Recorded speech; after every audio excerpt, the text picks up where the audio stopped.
เป็นวันที่ทอดกฐินกำหนดการ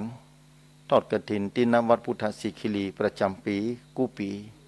ปีนี้ต่างเจ้าภาพเปิ้นกำหนดการมาตั้งแต่ทอดกฐินหรืองานที่แล้วมาประมวลเท่าใดนัดเปิ้นก็กำหนดมาวันที่10เพราะว่าเป็นอันที่สุดท้ายของการทอดกฐินประจำปีในบุญญาเขตพระพุทธศาสนานี้ญาโยมศรัทธาสาธุชนท่านผู้ฟังติดตามฟังรายการเจ้าวันนี้หลายผู้หลายคนที่กำลังมีความศรัทธาสร้างบารมีและหลายคนที่เตรียมตัวจะเดินทางขึ้นมาที่วัดพุทธศิคิรีในนามวัดพุทธศิคิรีนั้นก็ขอกราบไหว้สารัตนาครูบาอาจารย์เจ้ายินดีต้อนรับคณะศรัทธาสาธุชนท่านผู้ฟังทุกท่านที่ติดตามฟังรายการก็ดีบ่ได้ฟังรายการก็ดีอยู่ที่ใดที่หนึ่งเดินทางขึ้นมาสู่วัดพุทธศิคิรีในเจ้าวันนี้ทั้งวัดพุทธศิคิรีนั้นพร้อมที่จะต้อนรับญาติโยมศรัทธาด้วยความยินดีปิติเป็นอย่างยิ่งศรัทธาสาธุชนท่านผู้ฟังที่ติดตามฟังรายการในภาคเจ้าฉะนั้นญาติโยมศรัทธาสาธุชนท่านผู้ฟังทั้งหลายในเจ้าวันนี้อากาศเปิดกว้างอากาศหนาวเย็นมาตั้งแต่ตะวันตอนแรกนั้นเก่ากับผมตมาภาพเองก็นึกว่าจะจัดกฐินปีนี้คงจะเป็นทุลักทุเลคงจะได้รับความลำบากให้แก่ศรัทธาสาธุชนที่เดินทางมาเป็นอย่างยิ่งแต่ปรากฏว่าวันที่9ภาคเจ้าท้องฟ้าได้เปิดโอกาสเมฆหมอกได้กระจายหายไปหมดเสียงอย่างความชุ่มเย็นแสงอาทิตย์ก็ได้ทอแสงลงมาณบนพุทธศิคิรีทำให้คณะศรัทธาสาธุชนที่เดินทางมาเดินทางมาในเจ้าวันนี้ได้สะดวกสบายแล้วคณะศรัทธาวัดพุทธศิคิรีบนดอยที่ต่างๆก็ได้เตรียมการต้อนรับเตรียมงานตะวานี่อย่างขมัดเขม้นเหมือนกันเพราะว่าฝนบ่ได้เปิดฟ้าบ่ได้เปิดทำให้ฝนโปรยลงมาโดยตลอดเวลาสาธุชนท่านผู้ฟังฉะนั้นแล้วญาติโยมศรัทธาสาธุชนท่านผู้ฟังทุกท่านที่ติดตามฟังรายการภาคเจ้าในวันนี้ก็ขอเจริญพรเรียนเชิญญาติโยมศรัทธาสาธุชนท่านผู้ฟังที่อยู่ที่ใดที่หนึ่งก็ตามเดินทางร่วมทำบุญส่วนต่างด้วยกันในเจ้าวันนี้ณวัดพุทธศิคิรีญาติโยมศรัทธาสาธุชนบุญเต้าอานะตีจะประคับประคองดวงจิตดวงหนึ่งที่ออกจากร่างไปแล้วหลังจากโลกนี้ไปหลายคนที่จากคลื่นสีขาวไปแล้วจากวัดพุทธศิคิรีไปแล้วที่เกิดเดินทางขึ้นมาร่วมทำบุญที่วัดพุทธศิคิรีมาช่วยกันคือสร้างพระธาตุดวงนี้ปีนี้คงจะปีสุดท้ายในการทอดกฐินสร้างพระธาตุเจดีย์น่าจะลุล่วงไปด้วยดีปีนี้คงปีสุดท้ายแล้วในการสร้างพระธาตุเจดีย์พุทธศิคิรีต่อไปคงจะมีศาสนาวัตถุอย่างอื่นเดี๋ยวก็อู้กันคำหนึ่งมีเจ้าภาพเปิ้นปวารณาไว้ญาติโยมศรัทธาสาธุชนท่านผู้ฟังติดตามฟังรายการภาคเจ้าหรือพอทาง Facebook ไลฟ์ของท่านอาจารย์ท่านมหาสมชาติจตัปปัญโยที่ได้เมตตาขึ้นมาช่วยในการขับเคลื่อนเรื่องเสียงออกอากาศณวัดพุทธศิคิรีเจ้าวันนี้ญาติโยมศรัทธาสาธุชนท่านผู้ฟังเจ้าวันนี้ต้องขอขอบคุณที่คณะศรัทธา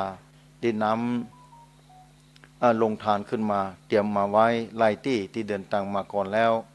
นั่นก็คือจากพุ่นเมลาน้อยบ้านละอุบตำบลห้วยหอมอำเภอเมลาน้อยจังหวัดแม่ฮ่องสอนก็คงจะเดินทางมาจากหลายพื้นที่จังหวัดเชียงรายก็ได้เดินทางมาแล้วบ้านตองโกงตำบลดอนศิลาอำเภอเวียงชัยที่ได้เดินทางมาแล้วเพราะว่าอาตมาเคยไปอยู่หลายพื้นที่ที่เคยไปโดยเฉพาะบ้านห้วยละตำบลปากปูอำเภอบ้านห้องบ้านห้วยโทกวันก่อนนั้นป้ากันเดินทางมาเตรียมไว้ก่อนท่านอาจารย์นี่เดินทางมาเตรียมสถานที่เพียวยาเพียวของไล่วานศรัทธาห้ามกันตั้งแต่ฝนฟ้าตกย่างมากับแย่กันฝนมาเปิดก็อยู่ที่ห้มก่อนถ้าฝนเปิดกันนี่อันนี้การเตรียมงานวัดพุทธศิคิรีเตรียมงานกฐินต้องเตรียมไล่วานศรัทธาพื้นที่ตัวอย่างต่างๆตัว นะศรัทธาเองก็เกี่ยวเข้ามาได้นะเมื่อฝนตกลงมานะเกี่ยวเข้ามาได้เข้ากับเปี้ยนะบางทีอาจจะงอกการต้งการนาเนี่ยธรรมชาติมันบ่เหมือนเก่าศรัทธาผิดเพี้ยนไปตามกาลเวลาญาโยมศรัทธาสาธุชนเจ้าวันนี้หลายที่โทรมาจองลงทานไว้ตัวเนอบ่ต้องกลัวเนอที่ลงทานศรัทธานะเตรียมไว้คือหลายที่นะอย่างยอดชาเจดีย์ที่ผ่านมานะสถานที่เตรียมไว้เพราะฉะนั้นที่บ้านไหนวันนั้นโทรมานะบ่ได้ฟังบ่ได้ตานจดกรรมต้องขออภัยด้วยนะศรัทธาสาธุชนทั้งผู้ฟังฉะนั้นแล้วญาโยมศรัทธาสาธุชนทั้งผู้ฟังที่ติดตามฟังรายการธรรมะภาคเจ้าอยู่ที่ใดที่หนึ่งก็เดินทางมาร่วมทำบุญด้วยกันในเจ้าวันนี้นะบอกว่าจะเป็นจังหวัดเชียงใหม่ก็ดีในเมืองฝั่งนี่ก็บางคนก็อยู่ไกลเพิ่นว่าร่วมทำบุญมาทางอากาศก็ต้องขอบคุณเนอะนะแม่ทินแม่มะลิบันทินเมืองแป้พุ่นก็หอมมาแต่ว่าก็ฝากไปหอมไปเนอะท่านอาจารย์หอมไปฮือเนอะ200-300เนอะนี่เขียนซองไว้ฮือเรียบร้อยเนอะแม่เนอะนะแต่ว่าโทรมาหลายคนอำเภอเงาพ่องจังหวัดแป้จังหวัดเชียงรายเวียงปากเป้านี่กำลังจะทยอยการเดินทางมาต้องขอบคุณในคณะศรัทธาที่จะมาร่วมบุญกุศลทอดกฐินวัดพุทธศรีคิรีวันนี้กำหนดการตอนเช้าตอนภาคที่จะทอดกฐินนั่นศรัทธากินตอนแล้วเนื้อศรัทธาตอนบ่ายกินตอนแล้วเมื่อกูอย่างพร้อมแล้วก็จะเริ่มพิธีการทอดกฐินภาคเจ้านิศรัทธากับทยอยกันมาทำบุญเรื่อยๆบางคนอาจจะมาไปที่อื่นก่อนนะที่มีการทอดกฐินหลายที่โจนกันวันนี้ศรัทธาหลายที่โจนกันหลายที่เพราะว่ากฐินนั้นกำหนดเฉพาะเดือนเดียวกำหนดโดยเวลาจำกัดแต่ได้เวลา1 เดือนศรัทธาสามารถทอดกฐินได้นะเพราะฉะนั้นเมื่อจำกัดด้วยเวลาหลายวันหลายวันในแผ่นดินสยามไทยนี้ก็จะโจนกันเป็นปกติธรรมดาแต่แบ่งเวลาไปบางคนพยายามสร้างบารมีกับตัวเก่าเมื่อหูแล้วเมื่อได้ยินแล้วก็อยากไปกุฏิพอหูจักกุฏิแต่ว่าเอาเวลาและโอกาสของญาติโยมศรัทธาว่าเพราะฉะนั้นขอต้อนรับศรัทธาทุกคนโดยไมตรีจิตโดยความตั้งใจและยินดีปิติเป็นอย่างยิ่งที่ศรัทธาเดินทางขึ้นมาร่วมบุญกันเป็นประจำทุกปีพระธาตุเจดีย์นี้สร้างมา14 ปีแล้วศรัทธา14 ปีจะลุล่วงปีนี้พอดีที่ผ่านมาก็ยกชาติเจดีย์ได้บรรจุพระธาตุเจดีย์ตัวยกชาติตัวแต่บรรจุบัดแล้วเตื้อศรัทธาต้องบรรจุเป็นขั้นเป็นตอนเป็นขั้นเป็นตอนเพราะเจดีย์ก็ใหญ่พอสมควรเหมือนกันแต่บ่ใหญ่แต่เท่าใดและก็จะได้บรรจุของพระพุทธรูปต่างๆที่มาจากหินหลายประเทศด้วยการหน้าที่ได้นำมาเอาหินญาติโยมศรัทธานำมาฮื้อแล้วไปแก้เตรียมเพื่อแม่สายเพื่อจะบรรจุไว้เป็นที่กราบไหว้บูชาสักการะและของต่างๆที่ศรัทธามาร่วมทำบุญบรรจุไว้กำลังคัดเลือกเป็นอย่างไปว่าบรรจุในหายลงไปไว้ในพระธาตุเจดีย์ที่จริงพระธาตุเจดีย์บรรจุตั้งแต่ใต้ขึ้นมาศรัทธาเจดีย์ดวงนี้นะบรรจุตั้งแต่ใต้ฐานลงลึกไป6 เมตรลึกลงไป6 เมตรใต้สุดเลยเป็นรากฐานของพระธาตุเจดีย์แล้วก็ทยอยก่อขึ้นมาเรื่อยๆโอ้ศรัทธาไปหินศิลาแรงนี้นำมา3 จังหวัดด้วยกันมีจังหวัดลำพูนนี่ที่พระพุทธบาทห้วยต้มในเขตบริเวณอำเภอลีอันนี้ประมาณอยู่70,000 70,000 กว่าก้อน70,000 กว่าก้อนจากนั้นได้นำจากกำแพงเพชรมา2,000 ก้อนจากนั้นได้นำจากปราจีนบุรีพุ่นเพราะว่าทางอำเภอลีนี่ศิลาแรงหมดลงไปแล้วเปิดหน้าดินบันตี้ก็บ่มีเลยต้องไปเอาจากกำแพงเพชรมาหูข่าวว่าที่ปราจีนบุรีมีก็นำจากปราจีนบุรีมาแถมทั้งหมด80,000 กว่าก้อนศรัทธาสาธุชนทั้งผู้ฟัง84,000 ก้อนที่ศรัทธามาหารที่เหลืออยู่ก้อนใหญ่นี้จะไว้ก่อวิหารและก็ซุ้มต่อไปต่างหน้าถ้าบ่ได้เตรียมการไว้วันนั้นศรัทธาถามว่าเป็นจะได้ท่านเกิดจะได้สร้างโดยหินศิลาแรงข้ออันหยังนี่เป็นปกติธรรมดาในการหารของผู้มีปัญญาย่อมสงสัยและย่อมไต่ถามอยากรู้คนที่อยากรู้นี่เป็นผู้ที่ประเสริฐเพราะต้องการรู้ อย่างเฮามีความทุกข์นี่เฮาก็ต้องการรู้ว่าความทุกข์มันเกิดขึ้นที่ไหนเกิดขึ้นอย่างใดหานอันใดก็ตามเมื่อเฮาบ่รู้ก็ต้องการรู้เมื่อรู้แล้วก็โปร่งโล่งสบายนี่อย่างสร้างเจดีย์ด้วยบิหินศิลาแรงวันนั้นศรัทธาโทรมาถามต้องขอบคุณเด้อนะที่หานแล้วอยากจะรู้นะอันนี้เป็นสิ่งที่ดีอย่างยิ่งญาติโยมศรัทธานะเป็นสิ่งที่ดีอย่างยิ่งเพราะว่าสร้างด้วยหินศิลาแรงนี้อายุหินศิลาแรงนี้มันแข็งแรงนะตอนที่ขุดในดินนี่มันอ่อนศรัทธาแต่พอมาพึ่งแดดตากลมตากฝนก็ทำให้แข็งเหมือนใบหินนะเพราะฉะนั้นอายุของวัตถุนั่นคืออุปกรณ์การก่อสร้างพระธาตุเจดีย์นี้จะคงทนต่อไปพระพุทธศาสนาเหลืออยู่ 2,000 กว่าปีนะ 2,400 กว่าปีนี้ก็คงจะประคับประคองเป็นเครื่องหมายของพระรัตนตรัยเป็นเครื่องหมายของพระพุทธศาสนานักเกิงพุทธกาลนี้นะคือครบ5 ปันภวาสาตั้งใจถวายเป็นพุทธบูชา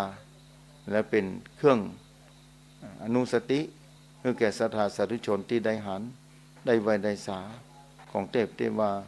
และของศรัทธาสาธุชนที่เกิดมาพบปะกันในเกิงพุทธกาลนี้ตั้งแต่เกิงพุทธกาลนี้ไปศรัทธาจะได้ยินจะได้หันไล่อย่างศรัทธานะ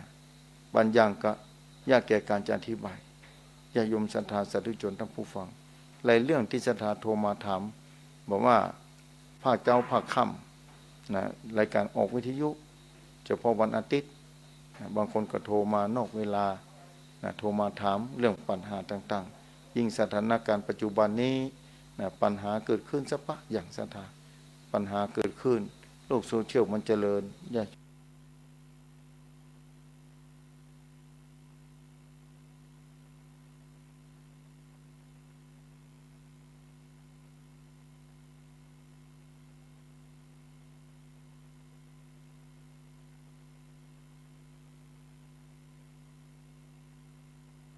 โยมศรัทธาสาธุชนทั้งผู้ฟังบ่มีโอกาสได้กลับไหว้สาหลักธรรมของพระศาสนาขององค์พระสัมมาสัมพุทธเจ้านั้นนะญาติโยมศรัทธายากแก่การจะพบปะยากแก่การจะได้หันถ้าบ่มีบุญมีวาสนาบ่มีความศรัทธาเป็นแน่แท้นอกจากคุณมีบุญตามอานะได้เจอพระพุทธศาสนาบ่มีโอกาสได้ศรัทธาก็บ่เป็นหยังนะแต่บางคนได้หันแล้วเกิดความศรัทธาอันนี้บุญหลายเต้านักมีความศรัทธาสร้างไว้เตื้อน้อยเตื้อน้อยบางคนอาจจะเข้าสู่นิพพานบ่ได้เตื้อวันนั้นถามมา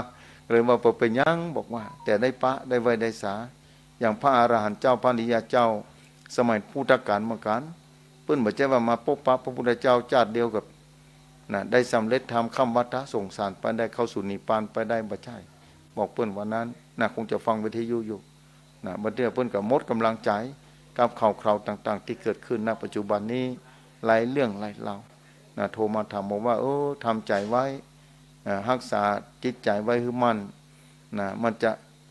ศาสนานี่มันจะเป็นจะได้แต่แก่นของพระพุทธศาสนาที่พระองค์ตรัสไว้นั้นบ่สั่งคลอนบ่ไปไหนมันอยู่กับที่นี่แหละแต่ใจเฮาต่างหากจะสั่งคลอนต้องระวังเพราะภาพที่ออกมาต่างๆต่างตาต่างหูนะเสียงได้ยินต่างหูภาพที่ออกมาต่างตาจะทำให้ศรัทธาสาธุชนทั้งผู้ฟังนั้นนะทั้งผู้ฟังนั้นนะจะงดแง่นคลองแคลนต่อพระรัตนตรัยฉะนั้นด้วยความเป็นห่วงศรัทธาเพราะว่าบัดนี้ของง่ายที่จะมาเจอพระพุทธศาสนานะญาติโยมศรัทธาได้เจอกันในพระรัตนตรัยนี้เจ้าวันนี้เหมือนกันที่วัดพุทธศิคิริอากาศภาคเจ้าเย็นเนอศรัทธาอากาศภาคเจ้านี่เย็นศรัทธาเย็นพอสมควรนะแต่คืนก็อากาศเย็นก็ขอต้อนรับญาติโยมศรัทธาดอกบัวตองบางส่วนก็ยังมีอยู่วันนั้นไผ่จำให้ทำมาดอกบัวตองบานละท่านอาจารย์ก็บอกบานแล้วบอกว่าข้างสลายาวพุ่นบานละเป็นดอกทานตะวันป่านะตีทุ่งบัวตองปุ้นเหมือนแม่หุสอนแต่ว่าวันก่อนพุ่นก็มีศรัทธาโทรมาใครไปหานะแม่ใครไปหาบอกว่าไม่ได้ออกไปก้ามเตื้อเพราะว่าที่พุทธศิคิริก็มีข้างวัดท่านน้อยนึงเพิ่นบอกแม่เพิ่นบอกใครหานแต่เน้อนะที่จริงหลายที่ก็มีนะปลูกง่ายศรัทธานะหลายที่มีนะถ้าได้เดินทางมาก็มีลงเรือฮือหานหลายดอกอยู่ศรัทธานะมาพอเนาะ บางคนใครหาร เพื่อนบอกเคยไปแม่ฮ่องสอนนึกว่าในลำปางแต่ก่อนก็มีนะที่แม่เมาะก็มีนะญาติโยมศรัทธาที่อยู่ต่างลำปางนะอันนี้ศรัทธาวันนี้ก็ขอต้อนรับศรัทธาเนอะขอขอบคุณศรัทธาในเมตตาธรรมที่มีโอกาสได้มาร่วมทำบุญในวันนี้ที่นำลงทานต่างๆมาหลายที่แจ้งมาการรายละเอียดบ่ได้อยู่ในมือเนาะศรัทธาฟังเพราะเตรียมงานแต่ว่านะแต่ว่าก็เตรียมวันค่ำศรัทธาเอาดอกเอาดวงมาจัดนะเพิ่นจัดกู้ปีเพิ่นเขาได้บุญกุศลขึ้นนะเกิดมาสร้างปัจจัยอันนี้เหตุปัจจัยนะเหตุปัจจัยทำให้เกิดมาจัดต่อไปนี่เพิ่นไปหู้ที่ไหนไปอ่านหนังสือเพิ่นว่ามาช่วยกันจัดดอกไม้เตรียมสถานที่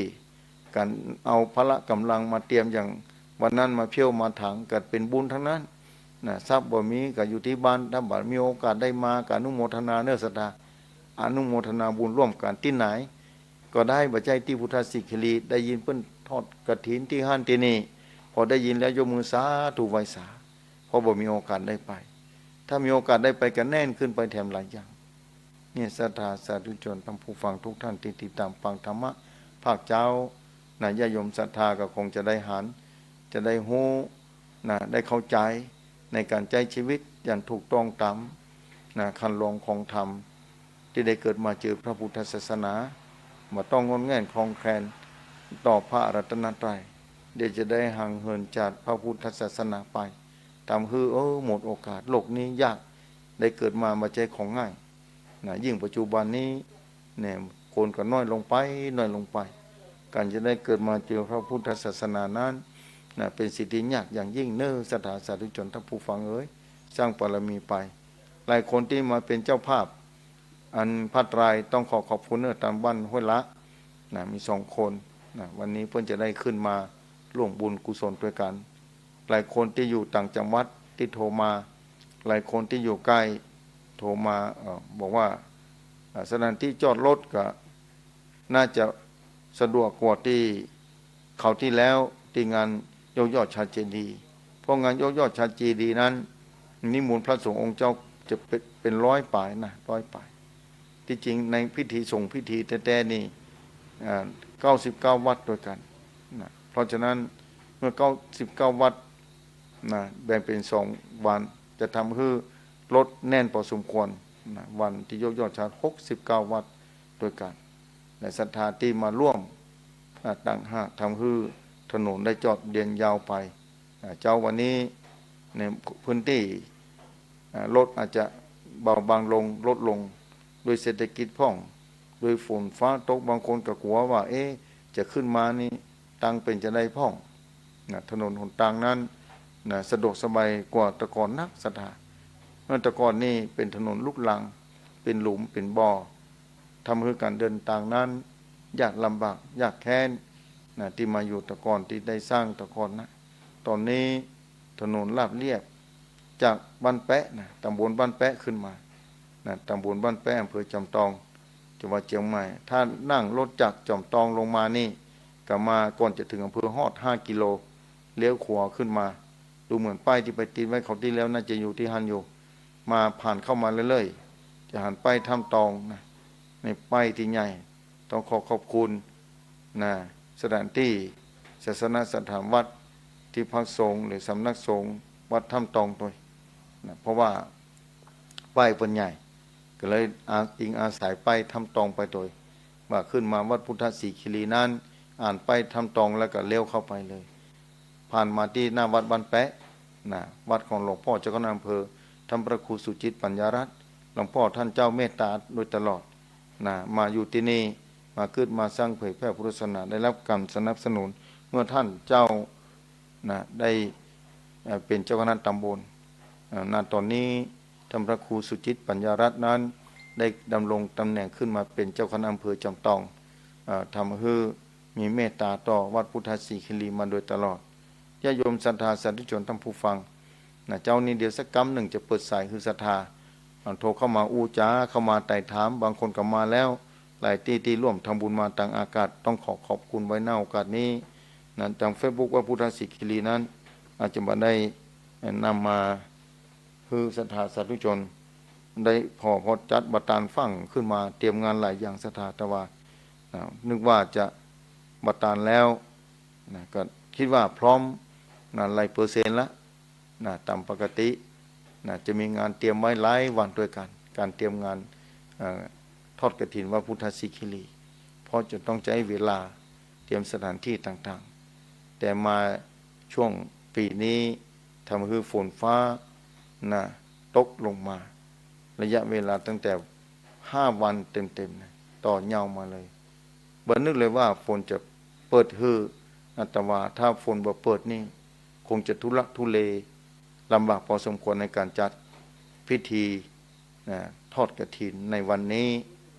เพราะฉะนั้นวันนี้เจริญพรเรียนเชิญศรัทธามาร่วมบุญกุศลด้วยกันและขอขอบคุณอนุโมทนาที่ศรัทธาร่วมทำบุญมาทางอากาศเป็นที่เรียบร้อยหลายคนหลายพื้นที่บางคนก็โอนมาทางอากาศทำบุญมาทางอากาศนักน้อยไม่ใช่เป็นอย่างศรัทธา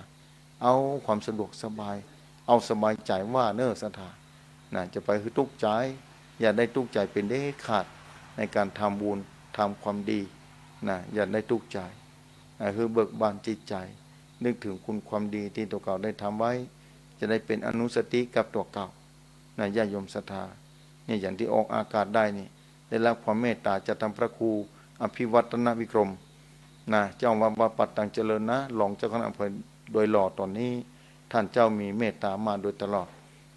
ในการพบปะญาติโยมศรัทธาแต่ก่อนนี้สมัยเทคโนโลยียังไม่เจริญเตื้อแต่ก่อนมา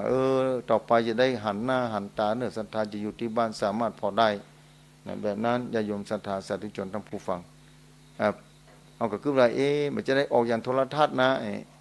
ก็คืดในใจแต่ก่อนได้ออกแต่มีมาแต่นี่วิทยาอุตสาหะแต่อาจารย์ทำพระครูอภิวัตนวิกรมนี่พยายามปรับปรุงแก้ไขในการเทคโนโลยีในการจะออกอากาศคือครูบาอาจารย์ไล่ตนไล่องค์ที่ออกอากาศสถานีวิทยุเอาธรรมะออกอากาศให้ญาติโยมศรัทธาได้รับฟังแต่ละพื้นที่10 กว่าปี20 ปีมานี้ใช้ระยะเวลายาวไกลพอสมควรแต่ก็ยังดำรงมั่นอยู่กับญาติโยมศรัทธาอยู่กับญาติโยมศรัทธามาโดยตลอดครูบาอาจารย์ไล่ตนองค์ได้เข้ามาเปลี่ยนทรัพย์เปลี่ยนกันเข้ามาอู้มาจ๋าหลักธรรมะคือศรัทธาก้อนไกเอาเอาก้อนไกเอาหลักธรรมมาใจกับชีวิตประจำวันญาติโยมศรัทธาสาธุชนท่านผู้ฟังธรรมะตะอ่อนที่จะนำปาวิถีชีวิตของเฮานั้นดำรงอยู่ด้วยความเบิกบานแม้จากโลกนี้ไปแล้วญาติโยมศรัทธามีที่เพิ่งตั้งใจเพราะว่าร่างกายนั้นไม่ได้ไปตัวมีจิตใจตะอ่อนที่สามารถจะเดินทางไปพบหน้าจัดหน้าได้นี้ครูบาอาจารย์หลายตนได้เดินทางขึ้นมาถึงแล้วได้รับความเมตตามาเตรียมงานวันก่อนหลายตนหลายองค์พระสงฆ์องค์ข้าเจ้าเหมือนกันนี่กับเพื่อสร้างบารมีสร้างบารมีธรรมไว้กับตัวเก่านี่ท่านอาจารย์เจ้าโน่นวัดเราอุปปุณได้เดินทางมาตะวาละได้มาร่วมบุญกุศลกับคณะศรัทธานี่มาเตรียมลงทานวัดพุทธสิคิรีอย่างงานยอดชัดเจดีย์ที่ผ่านมาท่านญาติโยมศรัทธาก็ได้เดินทางมาร่วมบุญกุศลด้วยกันเจ้าวันนี้เหมือนกันเจริญพรเรียนเชิญญาติโยมศรัทธาสาธุชนที่อยู่ต่างบ้านที่ฟังสถานีวิทยุตอนนี้ที่ใดก็ตามก็ได้เดินทางมาร่วมบุญกุศลด้วยกันที่โทรเข้ามากับหลายที่หลายแห่งที่โทรเข้ามาตอนนี้หลายที่เดินทางมาแล้วมีแม่ห้องสอนพ่องเจียงไฮ้พ่องเจียงใหม่ลำปางที่ได้เดินทางมาถึงแล้วศรัทธาสาธุชนท่านผู้ฟังฉะนั้นเจริญพรเรียนเชิญญาติโยมศรัทธาที่จะนำลงทานมาเนื้อศรัทธาขึ้นมานี่ขอเมตตาเจ้าของรถด้วยเนาะว่าเดินทางขึ้นมาแล้วนั้นพอมาส่งของเรียบร้อยคือเลี้ยวกลับลงไปที่จอดรถต่างลุ่มเพราะว่าถ้าคนมาก็กลัวว่ามันจะบอกสะดวกเท่าใดนักญาติโยมศรัทธาที่ได้เดินทางมาถึงแล้วถ้าญาติโยมศรัทธากำลังมาจะมีรถรับส่งอย่างที่สตาหารที่ผ่านมาตอนนี้ก็ได้ปรับพื้นที่คือสะดวกขึ้นมาน้อยหนึ่งที่หน้าพระราชเจดีย์ขึ้นมา มาถ้าญาติโยมศรัทธาเดินทางมาจากที่บ้านตอนนี้กำลังทยอยเดินทางมาหลายพื้นที่ละวันแต่เจ้าโทรมาอยู่ในระหว่างตามท่านอาจารย์นะกำลังเดินทางมาออกมาตั้งแต่ตีสี่อย่างลำปางเนี่ยอำเภอเถิดนี่เดินทางอ้อมไปทางปุ่นขึ้นไปทางอำเภอเมืองมาทางกอคานะเข้าที่กอคาแล้วก็จะมาทางอำเภอเมืองลำปูนแพอันนี้อ้อมไปเพราะว่าทางรีบมันกำลังปรับเปลี่ยนถนนกำลังปรับปรุงบ่กล้าขับเข้ามาทางนี้ก็บอกว่าเป็นยังนะก็ขับขึ้นมาญาติโยมศรัทธาสาธุชนทั้งผู้ฟังติดตามฟังธรรมะภาคเจ้าตั้งคลื่นสีขาวเพื่อชาวประชาวันนี้ครูบาอาจารย์หลายตนอยากจะเดินทางขึ้นมาร่วมงานทอดกฐินที่นี่ญาติโยมศรัทธาที่เดินทางมาแล้วต้องขอขอบคุณและที่กำลังเดินทางมาเจริญพรเรียนเจิญเพื่อเดินทางขึ้นมาได้ที่วัดพุทธสิงคีรีที่นี่สถานที่ก็เตรียมคอยต้อนรับศรัทธาด้วยความปีติเป็นอย่างยิ่งเป็นประจำกู้ปีเหมือนกับว่าเป็นที่นัดหมายของญาติโยมศรัทธาหลายคนว่ามาปากันที่วัดพุทธสิงคีรีนี่เนอะวันก่อนก็โทรมาบอกว่าที่วัดพุทธสิงคีรีจะมีงานประจำปีนี้ตรงกับวันอาทิตย์วันที่10เนอะผมเขาโทรนัดกันท่านอาจารย์จะมาปักกันที่นี่เนอะหลายที่เดี๋ยวก็โทรเข้ามาเนาะศรัทธาเนี่ยกำลังจัดรายการอยู่ตอนนี้สักกรรมจะเปิดโอกาสให้ศรัทธาโทรเข้ามาหลายคนน้ำพอลงทานเนอะศรัทธามาถึงจะฮือคณะศรัทธาที่อยู่ที่นี่นะที่บริเวณนี้ช่วยยกลงมาและจะมีศรัทธาคอยต้อนรับศรัทธาที่เดินทางมาถึงตอนนี้เดินทางมาถึงรายการแล้วนะรายการแล้วที่กำลังเดินทางมาถึงมาเจ้านะนี่ด้วยปิติด้วยมีความศรัทธาต่อพระรัตนตรัยต่อพระพุทธศาสนาต่อการฮือตานนะทานบารมีเบื้องต้นตานศีลภาวนาญาติโยมศรัทธานะการสร้างบารมีก็ค่อยขยับวิถีชีวิตของเฮาพัฒนาขึ้นมาเต่น้อยในการดำเนินวิถีชีวิตวัฏสงสารนี้ญาติโยมศรัทธาเกิดมาจานนี้เจอพระพุทธศาสนาเฮาเกิดฮือตานรักษาศีลแล้วก็มีโอกาสได้ภาวนาถ้าได้นึกถึงบุญกุศลที่ตัวเก่าได้สร้างไว้แบบนั้นญาติโยมศรัทธาในโอกาสต่อไปนี้หรือญาติโยมศรัทธาโทรมาที่เบอร์นี่เนอะศรัทธาเดี๋ยวจะเช็คผมเบอร์โทรศัพท์ก่อนเนอะผมว่าเครื่องหนึ่งอยู่ทางปูนเครื่องนี้มาออกอากาศที่นี่ฉะนั้นเดี๋ยวญาติโยมศรัทธาโทรมาที่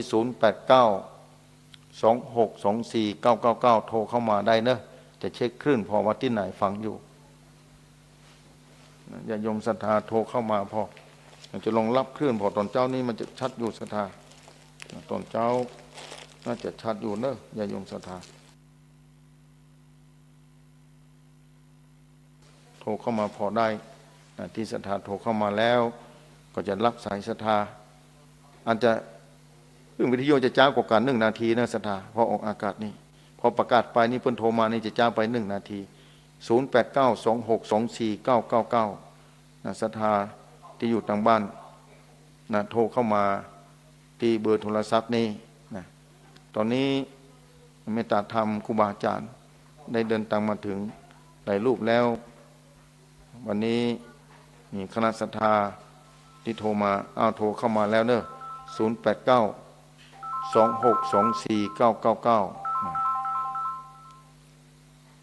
เจริญพรยาวกลับไปสาแล้วท่านอาจารย์แม่สุแก้วศิลปรสิทธิ์เตี้ยมาห้องละปุนเด้อวันนี้เตบัดดาเปิดโอกาสเธอเด้อเปิดโอกาสต้องฟ้าเป่งแล้วนะฟ้าเป่งแล้วแม่เมื่อเนี่ยก่อนชาตานลูกสาวได้เอาลงทานโดยได้ไปร่วมบุญโดยวันนี้มันทักกันหลายที่ขออนุโมทนาบุญโดยเด้อได้แม่อนุโมทนาอย่างยิ่งนะแม่เนอะเจ้ามันขึ้นไฟมันวันนี้วันที่10มันทักกันหลายที่เจ้าน่ากันอยู่ที่บ้านโมทนาเอาเนอะแม่เนอะเจ้ากลับไม่สาเด้อไม่สุดแก้วศิลปรสิทธิ์เตี้ยพระองค์ละปูนาพายกยอดชาตินั้นเอาลงทานขึ้นไปเจ้าสาธุอยู่ดีมีสุขนะแม่เนอะกลับไม่สาเด้อท่านอาจารย์สาธุเด้อเจ้าเด้อสาธุเอาใส่ต่อไปเจริญพร ดี๋ยวก่อนเอาหลุดไปแล้วเอาเข้ามาใหม่0892624999ศรัทธากำลังทยอยกันมาเนาะญาติโยมศรัทธาหลายที่บางคนอาจจะไปที่วัดอื่นก่อนแล้วก็ค่อยเดินทางมาที่วัดพุทธสิกิลีเพราะกำหนดการของวัดพุทธสิกิลีนั้นนะกินข้าวตอนแล้วเนื้อศรัทธานะภาคเจ้าจะมีพิธีการนะทำบุญไปเรื่อยๆนะมีปีหน้าพุ่นอาจจะมีหลายรายการนะถ้าเป็นไปได้ถ้าโอกาสและเวลาบุญวาสนาเปิดโอกาสคือศรัทธานะเปิดโอกาสคือวัดพุทธสิกิลีอาจจะมีหลายประการนะเพราะฉะนั้นคงยังบอกในที่นี้บ่ได้เพราะว่าอันอย่างพ่องที่จะต้องเตรียมต้องทำอันอย่างพ่องนะญาติโยมศรัทธาเพราะฉะนั้นในโอกาสนี้นะคือสนาโทรมาที่0892624999นาศรัทธาสาธุชนทั้งผู้ฟังเอาเจริญปอนพุทธาครับอาจารย์พ่อตาลกะโอ้โหจะได้กันครับเนี่ยบ่ต้องเสียดายป่อมีเวลาเปละมีโอกาสเปละอยู่เนาะฟังอาจารย์พูดไปแล้วใจถึงมีปุ้นดอกเนี่ยนั่นการอนุโมทนาเอาเนอะจ่ายมีที่นี้นี่ดีแล้วป่ออนุโมทนาอย่างยิ่งนั่นกันเดี๋ยวย้ายไปอยู่บ้านแล้วไปทำแผลที่หางโรงพุ่นควันนั่นเนาะป่อเนาะไปถามสิครับว่าเป็นเส้นเสียมันเป็นเส้นอะไรกันเขาปันห้องปันหายในป่อเนอะหมายที่ไปสมุดเนี่ยเนาะบ่เป็นยังอยู่บ้านอนุโมทนาป่อนะบุญรักษาในป่อเนอะสาธุปอดตานป้นบันต้นแก้วสัมปตองพุ่นเอาใส่ต่อไปเจริญปอนอันนี้ไม่หลงกะไม่กระยาวไม่หลงอำเภอลีเป็นได้พ้องลีหนาวล่ะไม่ได้ไปเพราะมันรวมมีหมู่บ่เป็นอย่างแม่อยู่ที่บ้านอนุโมทนาเนอะหลายคนกำลังเดินทางมันแม่อยู่ที่บ้านอนุโมทนาเนอะแม่เนอะสาธุเอาใส่ต่อไปเจริญปอน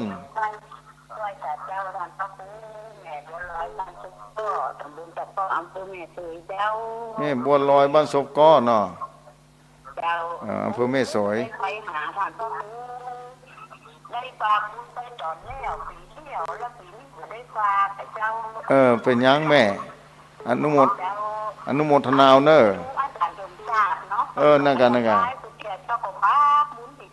เพิ่นก็เดินต่างมาจัดรายการมาเตรียมสถานที่คือนี่ออกรายการฝากมึงก็เก่งใจเพิ่นเนาะ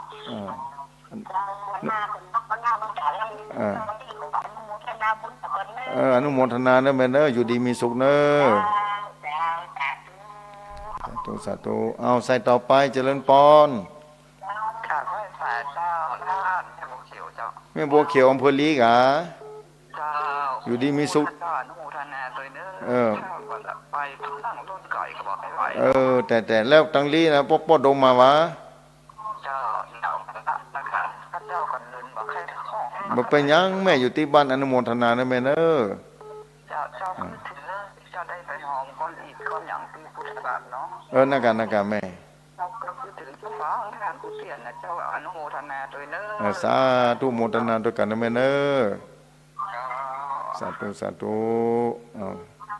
ใส่ต่อไปเจริญปอน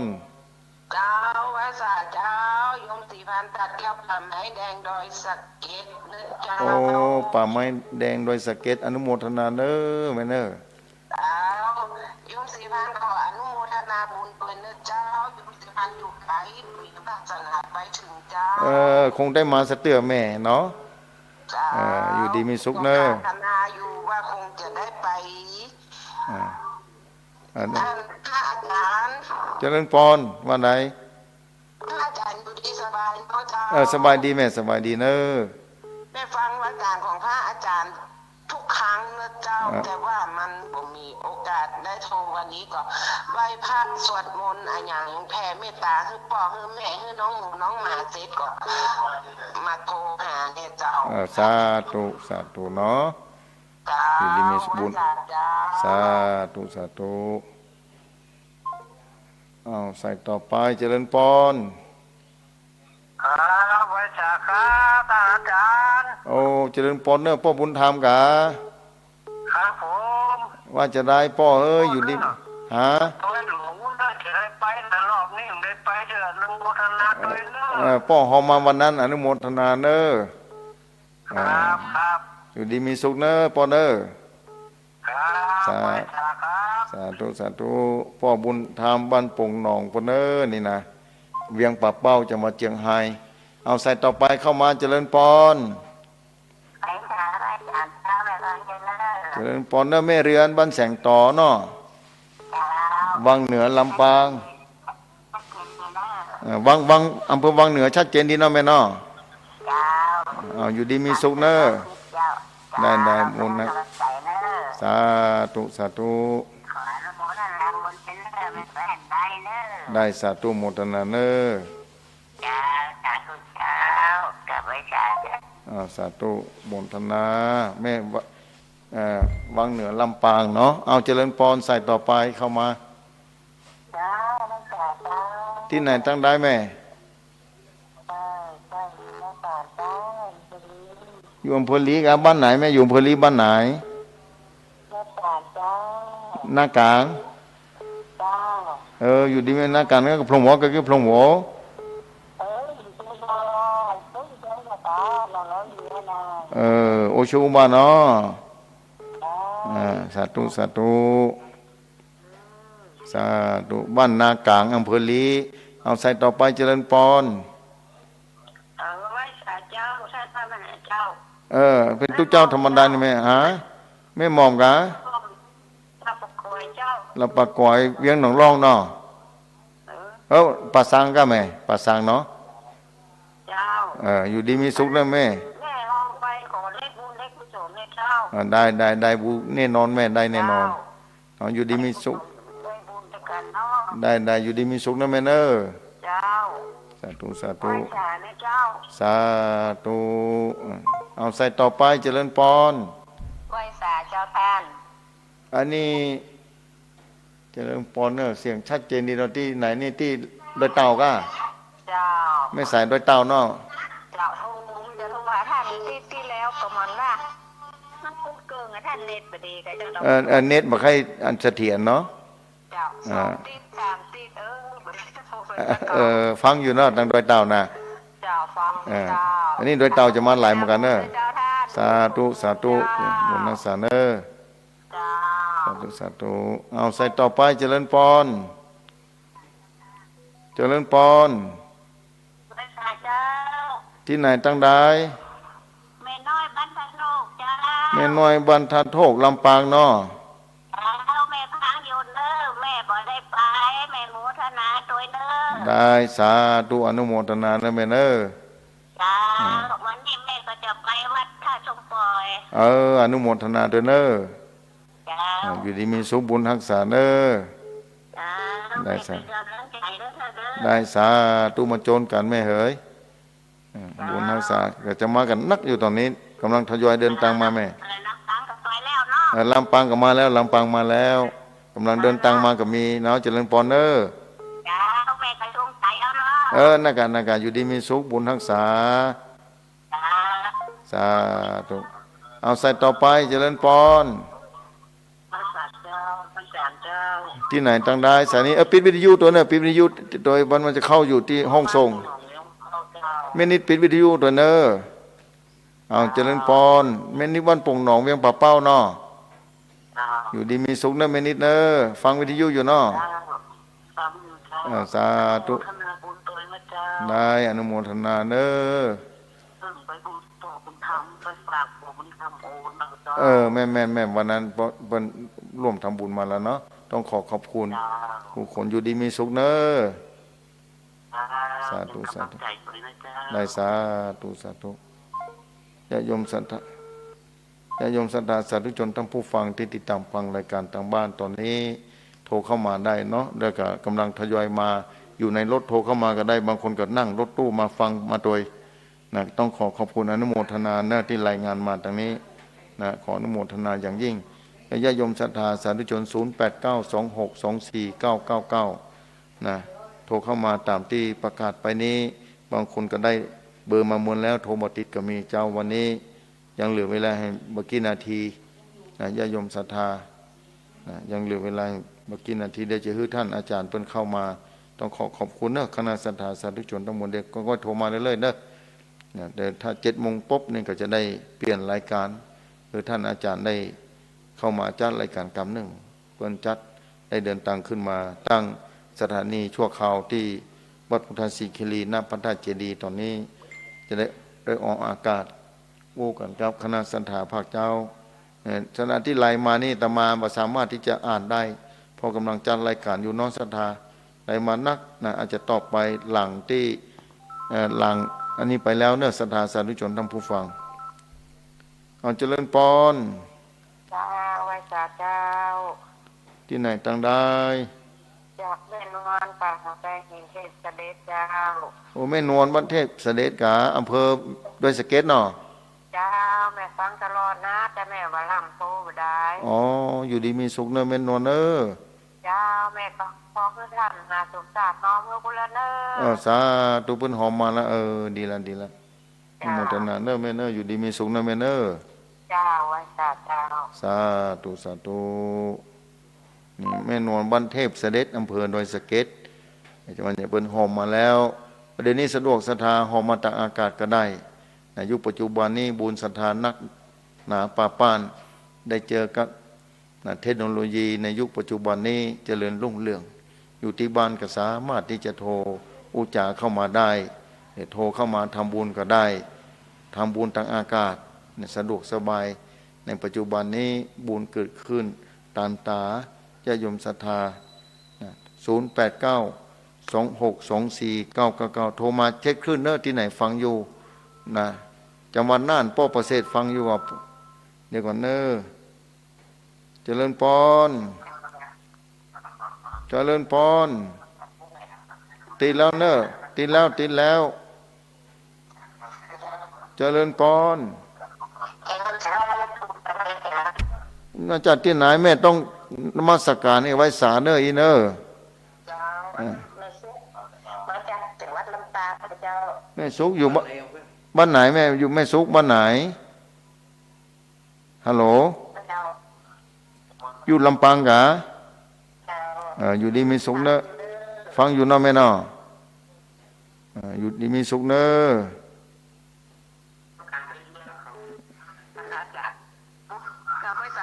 เจริญปอน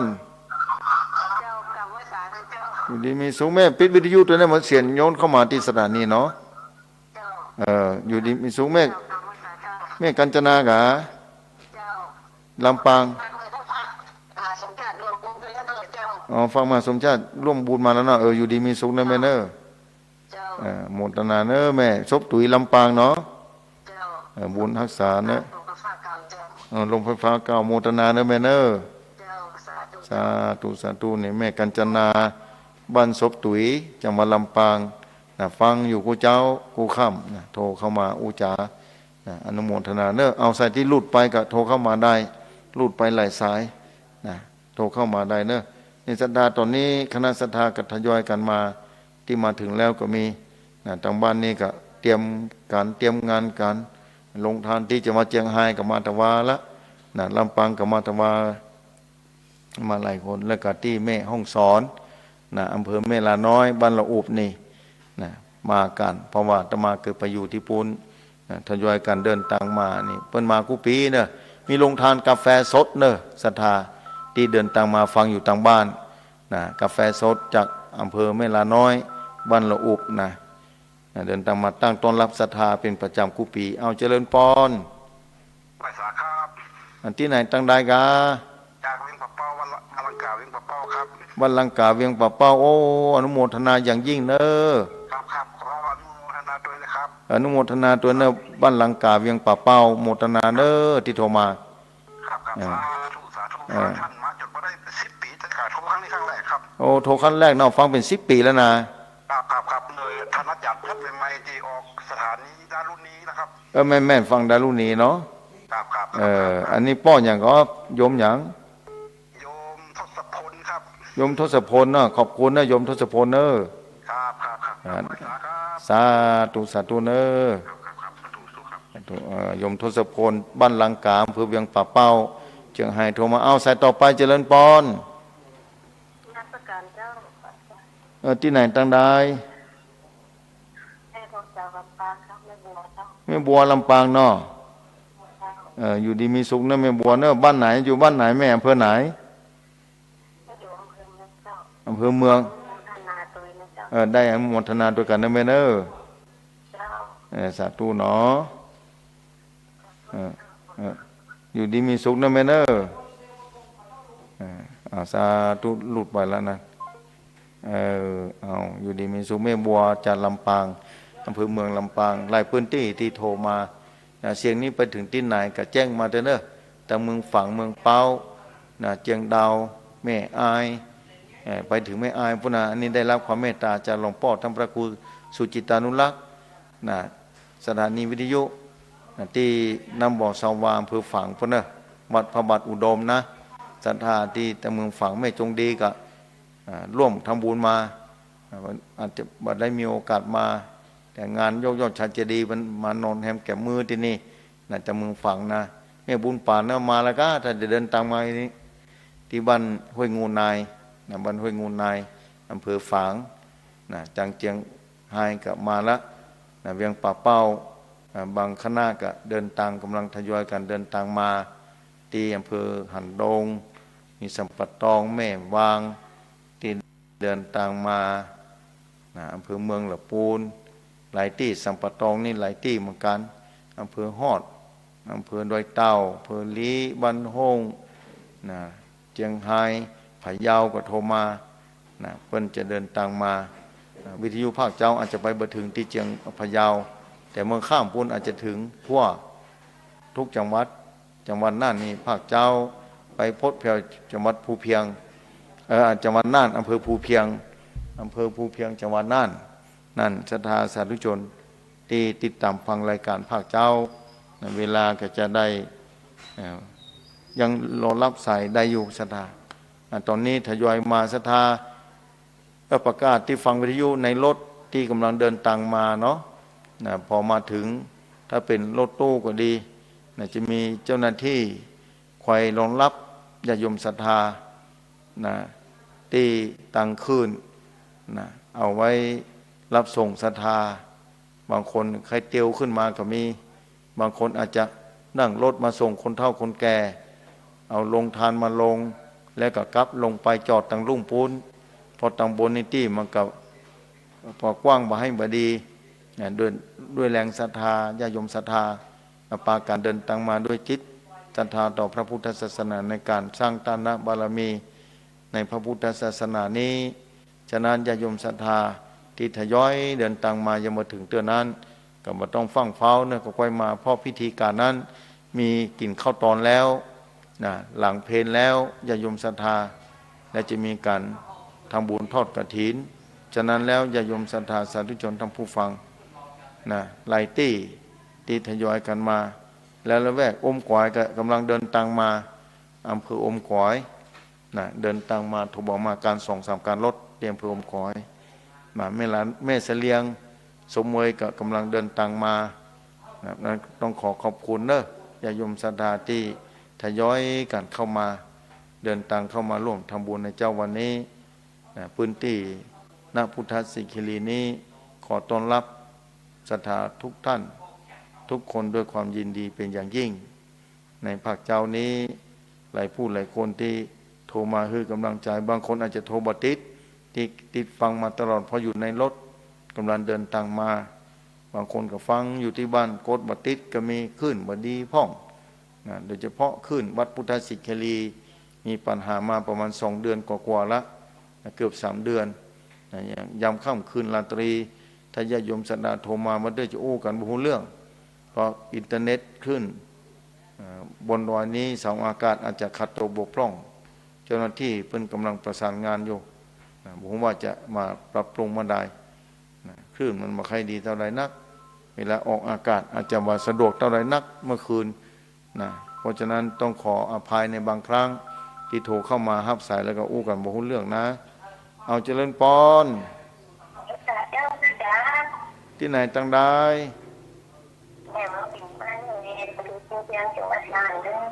แม่บัวผินอำเภอภูเพียงจังหวัดน่านเนาะฟังอยู่นะแม่ตังภูเพียงจังหวัดน่าน โมทนาเด้อแม่เนอ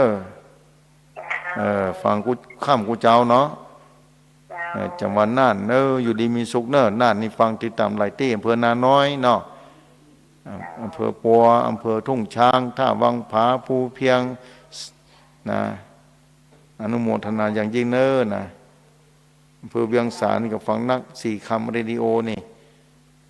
อยู่ดีมีสุขนะแม่เนอสาธุบุญรักษาสาธุนี่คณะศรัทธาจากจังหวัดน่านอยู่ที่บ้านฟังอยู่ดีใจร่วมอนุโมทนาด้วยกันเนี่ยเดี๋ยวนี้มันสะดวกหูข่าวคราวบุญมีที่ไหนอยู่ที่บ้านก็ได้บุญกับเพิ่นได้อนุโมทนาด้วยเพราะฉะนั้นบุญเกิดขึ้นง่ายศรัทธาอยู่ที่บ้านก็อนุโมทนาได้แต่ถ้ามาพบมาปากันมาอู้มาจาได้มาหูมาหารผู้คนหลายนา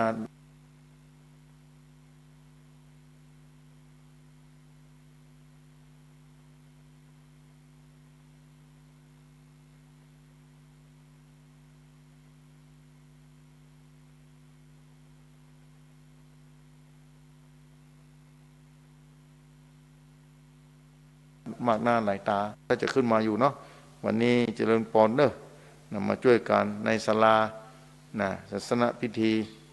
ประเดี๋ยวกำลังจะเดินทางมาละชกรรมน่าจะถึงผู้หมวดชัยพรท่านอาจารย์สมุชัยวัฒน์ตุลงนั่นก็จะขึ้นมาได้รับความเมตตาจากทางพระครูพิวัฒนวิกรมรองเจ้าคณะอำเภอดอยหล่อวัดปัตตังเจริญผู้อำนวยการสถานีวิทยุคลื่นสีขาวภาคเหนือตอนบนนี้จะเดินทางขึ้นมาร่วมเป็นในการจากการศาสนพิธีในเมตตาธรรมของท่านเจ้าต้องขอขอบคุณอนุโมทนาเป็นอย่างยิ่งภาคเจ้านี้ญาติโยมศรัทธาสาธุชนท่านผู้ฟังที่ติดตามฟังรายการภาคเจ้าคงจะได้หมดเวลาลงไปฉะนั้นเดี๋ยวสักคำหนึ่งในช่วงต่อไปนี้จะได้พบปะกับท่านอาจารย์มาสมชาติต่อไปตอนนี้เวลาจะเข้าอยู่7 โมงเช้าแล้วศรัทธา7 โมงเช้าฉะนั้นเหลือเวลานาทีเดียว2 นาทีต้องขอล่ำลาสถานีวิทยุไว้หน้าโอกาสนี้ก็ขอเจริญพรเรียนเชิญศรัทธามาร่วมบุญกุศลด้วยกันศรัทธามากันนักหลายบ่ต้องกลัวลงทานไปแล้วต้อนรับศรัทธาในเจ้าวันนี้เวลาได้หมดลงไปรายการธรรมะจากยอดดอยดำเนินรายการโดยเก้ากระผมอาตมาภาพพระวรรณชัยชยานันโทวัดพุทธศิคีรีตำบลบ้านแปะอำเภอจำตองจังหวัดเชียงใหม่ขอนำรายการนี้จัดท่านผู้ฟังไปก่อนพบปะกันเมื่อข้าม2 ทุ่มเป็นต้นไปถ้าเป็นไปได้พอสถานะกันก่อนขอบุญกุศลใดที่เกิดขึ้นในวันนี้ในการทอดกฐินบุญกุศลเกิดขึ้นนักน้อยเท่าใดศรัทธาสาธุชนท่านผู้ฟังที่มาแล้วก็ตามว่าได้มาอยู่ที่บ้านก็ดีอนุโมทนาเพื่อได้บุญเท่าเดียวกันหมดในศรัทธาอายุวันโนสุขังพระลังกฐินทาน